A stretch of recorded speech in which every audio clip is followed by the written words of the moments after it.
तो हमें ये पता करना है कि क्या कि अगर वेव है तो वेव में कुछ टेक्निकल फैक्टर्स होते हैं जो हमें पता होने चाहिए। जैसे वेव के बारे में कुछ इंपॉर्टेंट पॉइंट्स जो वेव के बारे में हम लोगों ने पढ़ा है वैसे ना, इंपॉर्टेंट पॉइंट्स अबाउट वेव।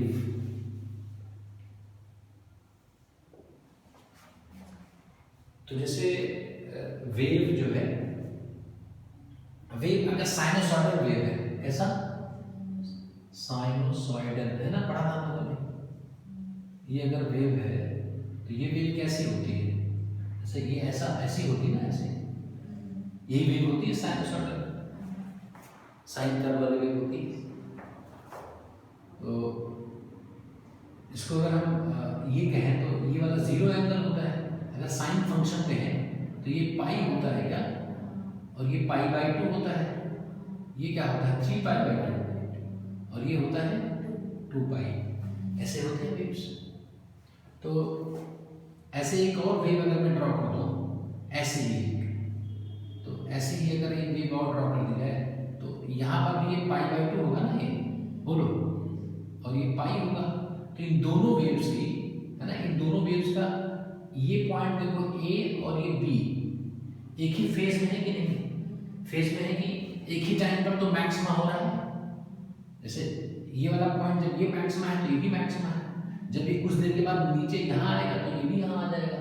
तो ए और बी सेम फेज में, ए और बी सेम फेज में। ऐसे एक और वेव बना दिया जाता तो उसका जो पहला क्रेस्ट कहते हैं कि ट्रफ कहते हैं, ऊपर वाले क्रेस्ट कहते हैं, तो वो जो पहला क्रेस्ट होता है वो भी सेम फेज में होता है। तो ऐसे बहुत सारे इसको फेज कहते हैं। ये वाला पॉइंट इस वाले पॉइंट के फेज में होगा, सेम फेज में होगा, ये वाला पॉइंट इस पॉइंट के सेम फेज में होगा कि नहीं, बहुत सारे सेम फेज में होंगे। तो ये सारे फेज होते हैं। सेम फेज मतलब एक साथ ऊपर जाना और एक साथ नीचे आना, मतलब एक साथ मैक्सिमा, एक साथ जीरो होना, एक साथ नेगेटिव होना, एक साथ। तो अगर ऑसिलेशंस हो रहे हैं, मेरे बगल में खड़ा हुआ है तो मैं आगे जा रहा हूँ तभी वो मेरे साथ आगे जा रहा है, और जब मैं यहाँ बीच में आ रहा हूँ तो भी बीच में आ रहा है, जब मैं पीछे जा रहा हूँ तो पीछे जा रहा है। तो मैं और वो सेम फेज में ऑसिलेट कर रहे हैं, समझ गए। ऐसे ही हमारा पहले ये समझते हैं कि मान लो कि हमारा एक पॉइंट सोर्स है, यहाँ पर एक पॉइंट सोर्स ऑफ लाइट है। क्या ये point source of light, point source है। तो पॉइंट सोर्स से कितने डायरेक्शन में वेव्स निकलेंगी, हर डायरेक्शन में। अगर उसको टेक्निकली पढ़े तो हर डायरेक्शन क्या कहते हैं, कितने एंगल में, हर डायरेक्शन में 4 पाई स्टेरेडियंस, 4 पाई स्टेरेडियंस में, हर तरफ का मतलब होता है 4 पाई स्टेरेडियंस। तो जैसे इससे इधर भी वेव निकलेगी ऐसी, क्यों, इधर भी वेव निकलेगी ऐसे, इधर भी ऐसी वेव निकलेगी ऐसे, इधर भी ऐसे वेव निकलेगी ऐसे, इधर भी ऐसे ऐसे वेव निकलेगी, ऊपर भी निकलेगी, इधर भी निकलेगी, पीछे भी निकलेगी, हर तरफ निकलेगी। तो अगर ये पॉइंट सोर्स है, पॉइंट सोर्स है, तो ये स्फीयर के सेंटर पर रखा हुआ मान सकते हैं। तो यहाँ से लाइट जो वेव से निकलनी शुरू हुई, तो इसमें पहला क्रेस्ट, इसका इस वेव का पहला क्रेस्ट, इस वेव का पहला क्रेस्ट, इस वेव का पहला क्रेस्ट, यहाँ पे पहला, ये सारे एक फेज में होंगे कि नहीं। तो अगर इन सारे पॉइंट्स को मैं इकट्ठा ऐसे मिला दूं तो क्या शेप बनेगा, स्फीयर बनेगा। क्या बनेगा, स्फीयर। ऐसे ही दूसरे जो क्रेस्ट हैं इन सबको अगर मिला दूं तो ये भी क्या बनेगा, लार्जर रेडियस का स्फीयर बनेगा कि नहीं। ये जो आपको शेप दिख रहे हैं इसी को वेव फ्रंट कहते हैं। क्या, तो अब अपने आप बता सकते हो कि वेव फ्रंट क्या होता है। Wave front is the locus of all points located on different waves in same phase। क्या है वेव फ्रंट, वेव फ्रंट क्या है, इट इज अ लोकस ना, locus of all points, all such points ना, all such points located क्या, located on different waves, है ना, different waves in क्या, सेम फेज। वेवफ्रंट की डेफिनेशन होगी है ना। तो वेवफ्रंट का शेप पॉइंट ऑब्जेक्ट के लिए ना, फॉर पॉइंट ऑब्जेक्ट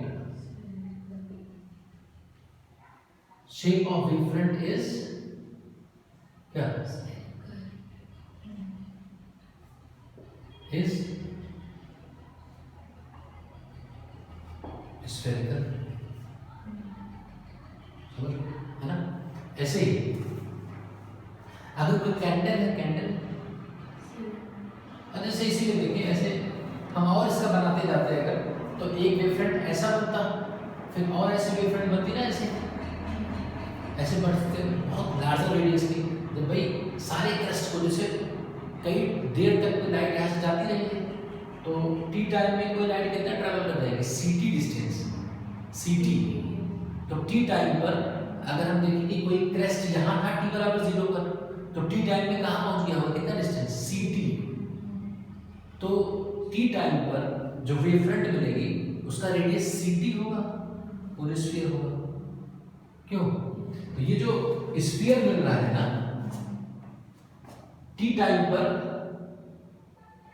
अगर ये पूछा गया है कि तुम्हारे में हो सकता है अगर अच्छा पेपर है, equation of spherical wavefront, equation of spherical wavefront at any time t, at any time t, at any time t क्या होगा,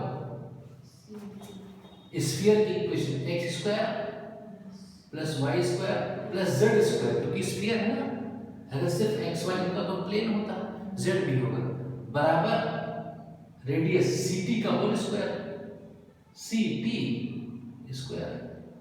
जैसे सर्कल की इक्वेशन होती है x square plus y square बराबर आर स्क्वायर, सर्कल की equation होती है, वैसे स्फीयर की इक्वेशन ही होती। तो ऐसा लिखा रहेगा, पूछा जाएगा कि x square plus y square plus z square minus ct square बराबर 0। तो पूछा जाएगा कि ये कौन सी वेवफ्रंट है, तो कौन सी वेवफ्रंट है ये, स्फेरिकल, क्या है ये, वेव फ्रंट है टी टाइम पर, है ना।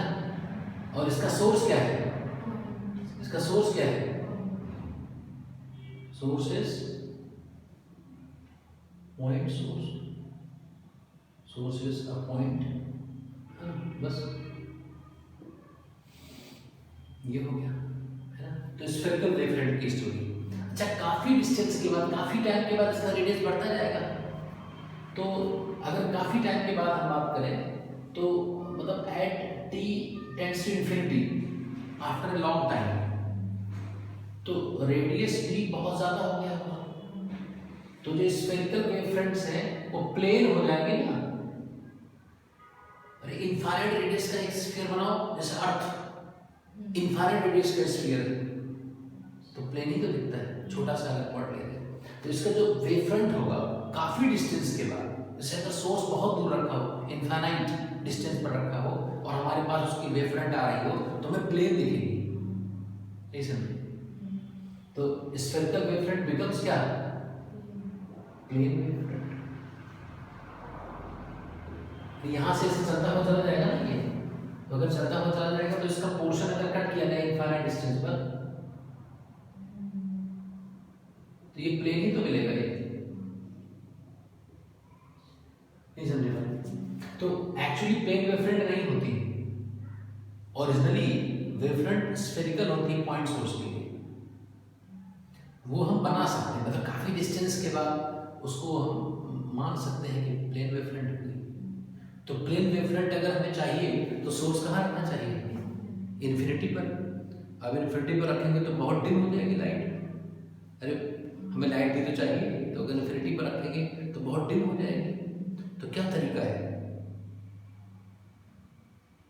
और भी तरीका भी हम देखेंगे कि ऐसे कुछ है ना, लेंस के फोकस पर रख देंगे तो कन्वेक्स लेंस तो नजदीक भी रहेगा और उसको प्लेन वेवफ्रंट में कन्वर्ट कर देगा। तो ये देख लो फटाफट।